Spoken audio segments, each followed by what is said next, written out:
আমি পুনৰ আহি উপস্থিত হৈছোঁ অন্য এটা স্থানত ১ নং ধলপুৰ যিডোখৰ ঠাইত বৰ্তমানে যিসকল উচ্ছেদিত লোক এই লোকসকল বৰ্তমান ইয়াত বাহৰ পাতি আছে তেওঁলোকে ইয়াত শিবিৰ পাতি আছে আৰু এই শিবিৰৰ অৱস্থা আমি দেখাবলৈ চেষ্টা কৰিম ইয়াত ইতিমধ্যে যিসকল ১ নং ধলপুৰ ২ নং ধলপুৰ আৰু ৩ নং ধলপুৰ লোকক প্ৰশাসনৰ তৰফৰ পৰা উচ্ছেদ অভিযান চলোৱা হৈছিল সেই উচ্ছেদিত লোকসকল আহি এনেধৰণে এতিয়া এই স্থানত তেওঁলোকে বাহৰ পাতিবলগীয়া হৈছে ইয়াত যথেষ্ট দুখ দুৰ্দশা আৰু কষ্টৰ মাজত কণ কণ শিশু আছে মহিলা আছে যথেষ্ট দুখ দুৰ্দশা অনাহাৰে অনিদ্ৰাৰে ভোকাতুৰভাৱে তেওঁলোকে ইয়াত জীৱন নিৰ্বাহ কৰিবলগীয়া হৈছে এইকেইদিন তেওঁলোকক উচ্ছেদ কৰাৰ পিছত তেওঁলোকে অস্থায়ীভাৱে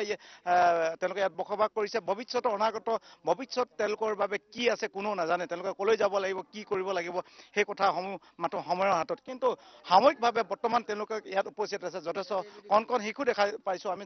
মহিলা দেখা পাইছোঁ তেওঁলোকে লঘোণে ভোকে ইয়াত আছেই আপোনাৰ ঘৰ ক'ত আছিলে আপোনাৰ ঘৰটো ক'ত আছিলে আমাৰ ঘৰে যে তাত আছিল একবাৰ আমাৰ ঘৰ বাড়ি সব ভাঙ্গে চেঙ্গে দিছে কেতিয়া ভাঙিলে কোন তাৰিখে ভাঙিছে সোমবাৰও ভাঙছে তাৰপিছত ইয়াত আছে হ্যাঁ এই যে এটা আমার বাসা এই যে আমার আর একাও কি ঘর বাড়ি কিছু নাই আছে হ্যাঁ নড়া খাবলৈ পাইছে নে খাবার পাই নাই না পানি টানি এখন না পাচ্ছে কেনেকে আছে কেনেকে দিয়া আছে আপোনালোকে নদীৰ পানী হ্যাঁ নদীৰ পানি খাই নদীৰ পানী খাইছে হ্যাঁ নদীৰ পানী খাই থাকিবলগীয়া হৈছে হ্যাঁ নদীর পানি খাইছে নদীর পানি তো নাই নাই নাই নদীর পানি নাই নদীর পানি হইকে গেছে গা ভিজা কাল করে আসি ওদের করা হয় না ওই ভিজা কাল করে আসি এই কেঁচুৱা দেখিছোঁ কেঁচুৱাৰ কান্দোন শুনিছোঁ ইয়াত কেঁচুৱাও আছে গতিকে ডাঙৰ সকলোৰে এইটো অৱস্থা গতিকে এনেকুৱা কণমানি কেঁচুৱাও ইয়াত আমি প্ৰত্যক্ষ কৰিছোঁ লঘোণে ভোগাকে এতিয়া কেঁচুৱাটো কান্দিছে গতিকে যথেষ্ট এক অবৰ্ণনীয় পৰিৱেশ ইয়াত বিৰাজ কৰিছে আৰু ১ নং ধলপুৰ ২ নং ধলপুৰ ৩ নং ধলপুৰ যিসকল উচ্ছেদিত লোক ইয়াত আহি তেওঁলোকে ইয়াত এনেকৈ প্ৰচণ্ড ৰ'দৰ তাপত তেওঁলোকে আহি ইয়াত স্থিতাপি ল'বলগীয়া হৈছে যিহেতু জীয়াই থাকিব লাগিব তেওঁলোকতো মৰিব নোৱাৰে তেওঁলোকতো পানীত জাহ দি বা তেওঁলোকক ব্ৰহ্মপুত্ৰ বুকুত পৰি তেওঁলোকতো গুচি যাব নোৱাৰে বা মৰি যাব নোৱাৰে গতিকে তেওঁলোকৰ জীৱন সংগ্ৰাম কৰিবলগীয়া হৈছে প্ৰশাসনৰ তৰফৰ পৰা উচ্ছেদ চলোৱাৰ পাছত গতিকে ইয়াত যথেষ্ট লোক আছে ঘৰটো ক'ত আছিলে মোৰ ঘৰটো ইয়াতে আছিল এতিয়া ক'ত এতিয়া বাহৰবান্ধি ইয়াতে আছো কাহানি ভাঙি দিলে সোমবাৰ দিনা ২০ তাৰিখত খোৱা বোৱা ব্যৱস্থা কি চলিছে খোৱা বোৱাৰ ব্যৱস্থা মানে এতিয়া আমি নদীৰ পানী খাই আছো আৰু এসাঁজ দিনৰ মাজতে কিবা কৰি খাই আৰু জীৱন নিৰ্বাহটো কৰিছো আমি ক'ৰ পৰা আহে চাচা অলপ আগলৈ আহক আপুনি কি কেনেকুৱা পৰিস্থিতি হৈ আছে ইয়াত আমাৰ ইয়াতে পৰিস্থিতি বৰ জটিল আমি যে ইয়াতে আছো এই বৰ্মৰ ৰ'দ বৰষুণ আহিলে থাকিব ঠাই নাই হাৱা বৰষুণ আহিলে সিদিনাখন আহিছিল ল'ৰা ছোৱালীবিলাক কান্দা কাটি লাগি গৈছিল ক'ত থাকিম ক'ত ঘুমাম কি খাম আমাৰ দুৰৱস্থা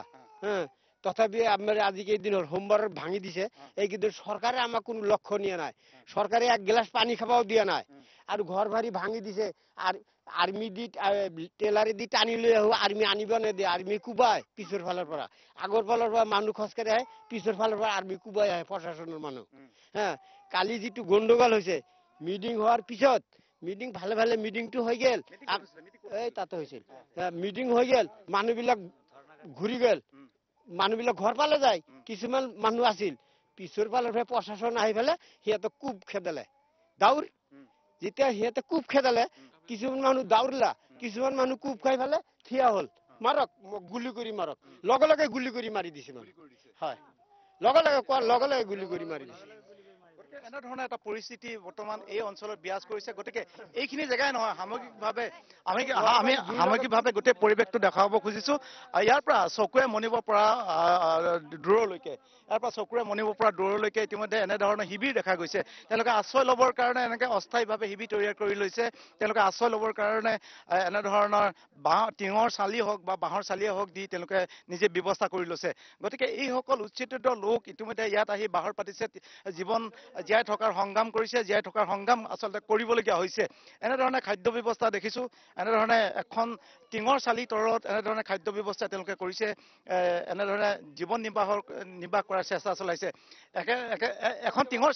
চালিখনৰ তলত বিচনা আছে তাতে চৌকা বান্ধি তেওঁলোকে লৈছে গতিকে মই পুনৰবাৰ কৈছোঁ যে এটা বৃহৎ এলেকা আছে এই এলেকাটোত তেওঁলোকৰ উচ্ছেদিত